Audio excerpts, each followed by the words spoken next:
Hello everyone, আজও চলে এসেছে একটা রেসিপি নিয়ে। সেটা হলো পামকিন সিড দিয়ে। সাধারণত এটা আমরা সবাই ফেলে দিই, তো আজকে ফেলে দেওয়ার জিনিস দিয়ে আমি একটা রেসিপি বানাবো। চলো তাহলে। দেখো, আমি মিষ্টি কুমড়োর বিচিগুলোকে ভালো করে ধুয়ে শুকিয়ে রেখেছিলাম, আর এখন এটাকে ছুলে নেব। বানাতে খুব কষ্ট, ছুলাটাই সবচেয়ে বড় আলসির কাজ। দেখো, এদিকে আমার অনেকটা আমি ছুলে ফেলেছি, আর আদাটা আছে, তো এগুলোও ছুলে নিব। এখন ছুলে নিয়েছি সবগুলোকে। এখন একটা বাটিতে এগুলো আমি ভিজিয়ে রাখবো জল দিয়ে।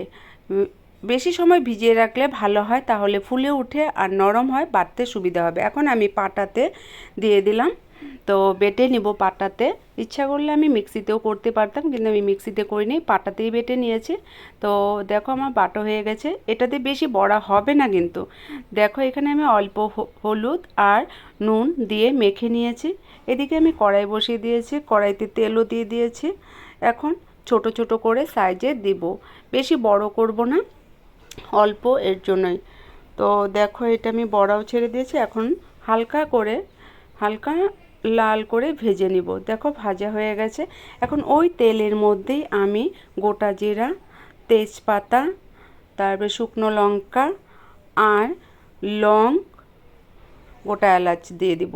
এদিকে আলু কেটে নিয়েছি, আলুগুলো ছেড়ে দিলাম। আলুগুলোকে ভালো করে ভেজে নেব। এখন কাঁচা লঙ্কা দিয়েছি, যে যেমন ঝাল খেতে ভালোবাসো তেমনই লঙ্কার পরিমাণটা দিবে। আর এদিকে আমি নুন দিয়েছি অল্প, হাফ চামচের মতো। এটাকে ভালো করে এখন ভেজে নিব। তো এখানে অল্প হলুদের গুঁড়ো দিয়ে দিব। হলুদের গুঁড়ো দিয়ে তারপরে আর অল্প ভেজে নিব ভালো করে। দেখো, নেড়ে চেড়ে নিচ্ছি। তারপরে এটার মধ্যে অল্প ভাজা ভাজা হয়ে গেলে এখানে আমি জিরার গুঁড়ো দিয়ে দেবো অল্প। জিরার গুঁড়ো দিয়ে দিলাম আমি। তো জিরার গুঁড়ো দিয়েও আমি 3 থেকে 4 মিনিট ভেজে নেব, না হলে জিরার একটা গন্ধ থাকবে।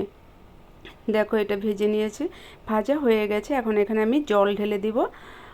যে যেমন ঝোলের পরিমাণ খেতে ভালোবাসো সেইভাবেই রাখবে, আমি বেশি ঝোল রাখবো না। এখন এটা আমি ঢাকনা দিয়ে দিলাম। তো 5 থেকে 6 মিনিট রেখেছিলাম, তারপরে ঢাকনা খুলে আমি বড়াগুলি ছেড়ে দিলাম।